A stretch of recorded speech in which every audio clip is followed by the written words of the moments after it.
Dobar dan, pozdravljam sve moje drage učenike operatere za izradu nameštaja, moje drage kolege. Javljam vam se iz Subotice, iz Politehničke škole u Subotici i trenutno se nalazim u jednoj fabrici nameštaja također u Subotici. Danas ćemo se upoznati sa samim početkom tehnološkog procesa. Ovo je inače firma koja se bavi izradom nameštaja, razne vrste nameštaja i opremanjem, odnosno interijerom, i u svom proizvodnom procesu ima u velikoj meri zastupljeno preradu masiva. Zato sam se i odlučila danas da krenemo od tog početnog dela, znači nalazimo se na samom ulasku u tehnološki proces, naravno ne računajući onaj prvi deo sušenja rezane građe. Ovde uglavnom koriste hrast i bukvu koju suše u svojim sušarama. To je uglavnom colarica, odnosno 25 mm i dvocolka 50 mm građe. Ono što obično na početku učimo učenike, a to je da je ovaj tehnološki proces veoma složen i dug i da bismo ga lakše pratili, formiramo nekako neke celine, pa smo te celine podelili u 4 velika stadijuma, a to su izrada detalja, izrada sastava, površinska obrada i montaža. Mi smo danas, znači, u tom prvom stadijumu, a taj stadijum opet delimo u određene faze, a to su krojenje detalja, obrada detalja, dimenzionisanje detalja i konačna obrada detalja. Sama ta podela na te faze krojenje, pa zatim dimenzionisanje, nam govori da prvo taj naš detalj krojimo na neke grube, veće mere i da bismo ga potom u drugoj fazi dimenzionisali. Zašto? Zato što je rezana građa veoma gruba, hrapava, a nama je cilj da dođemo do glatkih površina i tačno određenih oblika. Zato imamo onu formulaciju da je detalj deo proizvoda koji je jasno definisan svojim dimenzijama, svojim oblikom i vrstom materijala od koga se radi. U okviru krojenja detalja imamo tri radne operacije, a to su poprečno krojenje, podužno krojenje i krivolinijsko krojenje. Za svaku od ovih radnih operacija imamo različite grupe mašina. Sada ćemo se baviti poprečnim krojenjem. Poprečno krojenje se još naziva i kraćenje, a mašine na kojima se ono izvodi se nazivaju kratilice. Ovde smo danas pored jedne od tih mašina, a to je ova potezna kružna testera. Sve ove mašine kao radni alat imaju kružnu testeru koja ima svoje osnovne neke geometrijske karakteristike, kao što su prečnik testere, prečnik otvora, karakteristika nazuba i vrste materijala. Kada već govorimo o radnom alatu, možemo odmah da kažemo da razlikujemo dve vrste testera u zavisnosti od materijala od kojih su izrađene. Jedna vrsta kružnih testera je ova, koja je izrađena od jedne vrste materijala i kod nje se pre rada mora izvršiti razmetanje zuba. Šta je razmetanje? Razmetanje je povijanje gornje trećine zuba tako da se svaki parni razmeće na jednu stranu, svaki neparni na drugu stranu i zato ovaj radni alat mora uvijek imati paran broj zuba. A zašto uopšte vršimo razmetanje? Šta je poenta te priče? Zubi se moraju razmetnuti zato da bi širina reza bila veća nego što je debljina lista testere. Ako je, na primjer, debljina lista testere 2 mm, 3 mm, u zavisnosti od materijala, onda razmet, širina reza mora biti veća jer bi se inače testera uklještila u materijalu, pa je širina onda nazuba recimo 2,2, 2,4. Od čega to zavisi? To zavisi da li režemo tvrde vrste drveta ili meke vrste drveta, da li je taj materijal suv ili je vlažan. što je materijal mekši i vlažniji, to nam treba veći razmet, veća širina reza i obrnuto.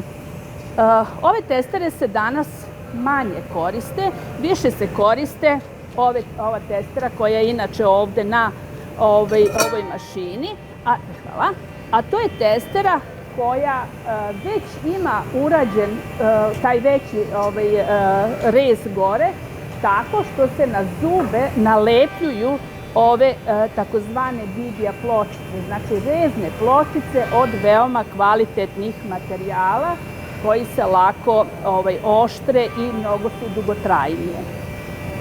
Sad rekla sam, jel tako, da su osnovne karakteristike ovog alata, znači prečnik tela i prečnik testere se kreće tu od 200 do 400 mm. Zatim imamo ovo malo D, prečnik otvora, naravno taj prečnik otvora mora da odgovara prečniku radnog vretena na koji se postavlja. Vrsta materijala i karakteristike materijala od kojih je alat izrađen, zatim karakteristike nazuba. Vidim zašto karakteristike nazuba naglašavam, zato što ova testera koja je za poprečno rezanje ne odgovara i za podužno rezanje. Znači različiti su nazubi za određenu vrstu reza. Ova kružna testera, znači postavlja se pre postavljanja i pre rada na mašini mora da bude adekvatno pripremljena. Šta podrazumeva ta priprema alata? Podrazumeva pre svega brušenje, znači alat mora biti naoštren dobro. Naravno, kružna testera mora biti neoštećena, što je veoma bitno zbog sigurnosti rada. Zatim, usred rada dolazi do zamora materijala, pa se dešavaju određene neravnine po samom materijalu koje se moraju ukloniti. Znači, materijal mora biti potpuno ispravan. Ovde vidite ove proreze koje imamo na alatu. Oni imaju samo tu funkciju da se alat lakše hladi i da se ne krivi u toku rada, jer se naravno zagreva. Prevelika su trenja u radu, alat se zagreva i usled toga znači može doći do deformacija. Prilikom postavljanja alata na radno vreteno, alat se postavlja tako da se postavlja između dve prirubnice. Šta su prirubnice? Evo, to je ovaj deo, to su dve metalne ploče koje se postavlja, između kojih se postavlja radni alat. Šta je uloga ovih prirubnica? Znači, uloga prirubnica je da se smanje vibracije, odnosno one takozvane osmice alata. Znači, da alat, svaki zub na alatu upisuje istu kružnicu. Posle postavljanja, naravno, alat se pričvršćuje sigurnosnom navrtkom, evo je ovde. Evo, sada ćemo postaviti alat na radno vreteno. Evo ovde vidimo, znači, jednu prirubnicu, sada postavljamo radni alat i pričvršćujemo ga drugom prirubnicom i na kraju sa ovom sigurnosnom navrtkom radni alat mora biti sigurno pričvršćen. To je jedno od osnovnih zadataka radnika, znači da sigurno postavi, pravilno postavi i sigurno učvrsti radni alat kako u toku rada ne bi došlo do povreda i neželjenih nekih reakcija. Radni alat je sada postavljen i posle toga naravno mora se postaviti ova zaštita. To je jedna od glavnih stvari koje stalno govorimo učenicima i o kojima svi učenici moraju voditi računa kako dok se obučavaju, tako i posle kad uđu u svet rada, znači da sve zaštitne naprave moraju biti postavljene na svoje mesto. Znamo da opasnost od mašina vreba samo na onim delovima koji su pokretni, a to je pre svega alat, jer je oštar, jer ima veliki broj obrtaja i povrede su lako moguće. Ono što stalno volim da kažem učenicima, a to je da nijedna mašina nije opasna ako se prema njoj odnosimo pravilno i ja volim da kažem s poštovanjem, jer svaka mašina je dužna poštovanja, obavlja rad koji mi želimo, ali traži da budemo skoncentrisani u toku rada, da smo upoznati sa mogućnostima povreda koje mogu doći, ali opet kažem samo ako smo nepažljivi, nesavesni i ako mislimo da smo jači od njih.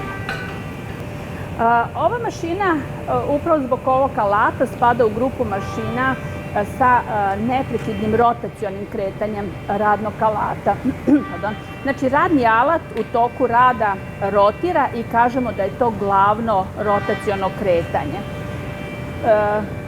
Pošto smo se upoznali sa radnim alatom, sa zaštitom, da vidimo i ostale delove mašine. Ono što je karakteristično za ovu mašinu je to što je ovde radni alat postavljen direktno na vratilo elektromotora.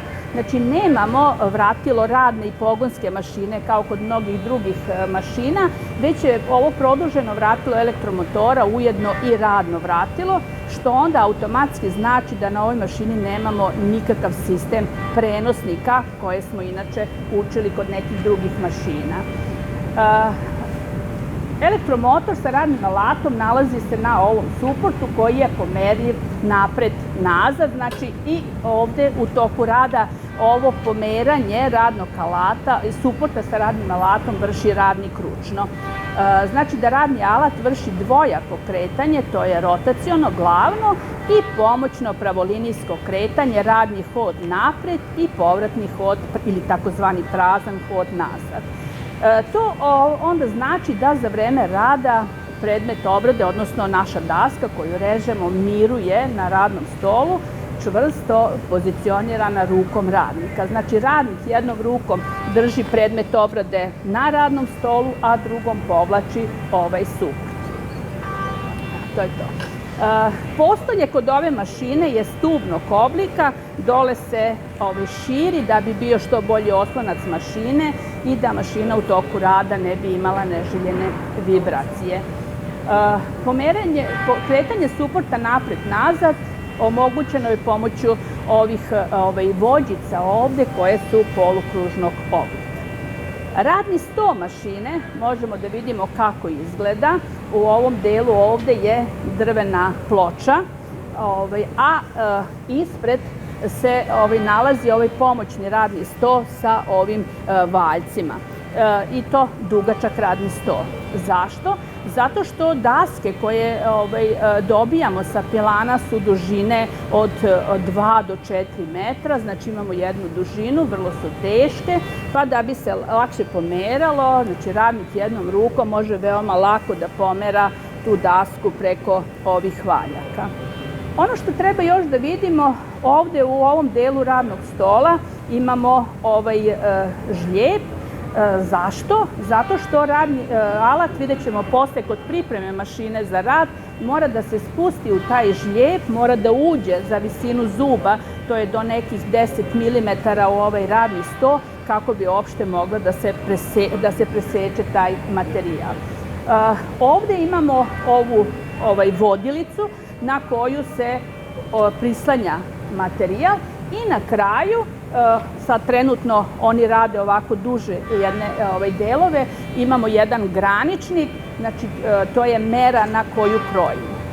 Sad na početku sam još rekla, tako da je u ovoj fazi krojenja već negde jasno da materijal krojimo na krojne mere. Znamo naravno da sa crteža čitamo zadate mere, to su one mere koje naš detalj treba da ima po završetku obrade, a krojne mere su mere koje dobijamo računicom, jednom prostom računicom, tako što na zadate mere jednostavno dodamo, saberemo nadmeru koju već znamo tačno koliko iznosi i dobijemo krojnu meru. Ono što je bitno da znamo, a to je da ovakav jedan sistem proizvodnje ne može da funkcioniše bez kompletne potrebne dokumentacije za svako radno mesto. Na ovom radnom mestu radnik treba da ima krojnu listu. To je jedan dokument koji se izrađuje u tehničkoj pripremi, kažem, na osnovu crteža, gde se unosi svaki detalj, broj komada, vrsta materijala i njegove zadate i krojne mere.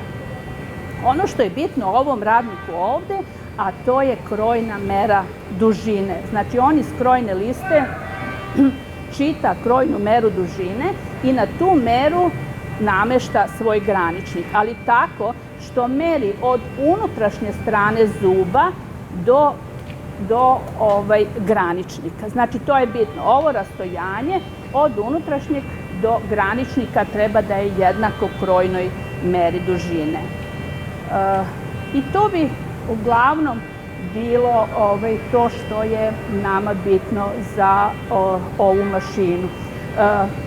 Pored ove mašine imamo i naravno novije tipove mašina gde je rad mnogo lakši, jednostavniji, pa samim tim i produktivnost veća, a to je da se ovaj suport ne povlači ručno, već mehanizovano pomoću pneumatskih uređaja. Tu dole treba da postoji jedna papučica koju radnik kada uključi, automatski se izvršava rezanje.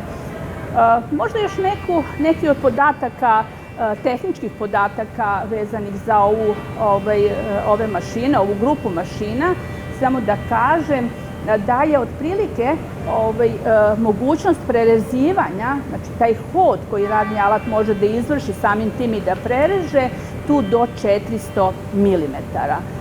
Broj obrtaja radnog vretena, u zavisnosti od tipa mašine, od godišta mašine, da tako kažem, se kreće tu između 3 i 5 hiljada obrtaja u minuti.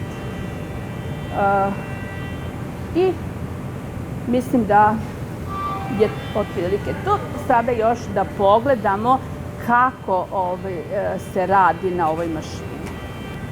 Evo sada, znači, rekla sam da treba podesiti položaj alata u odnosu na radni sto, tako da radni alat uđe u ovaj žlijeb koji je na radnom stolu, prilike za tu visinu zuba.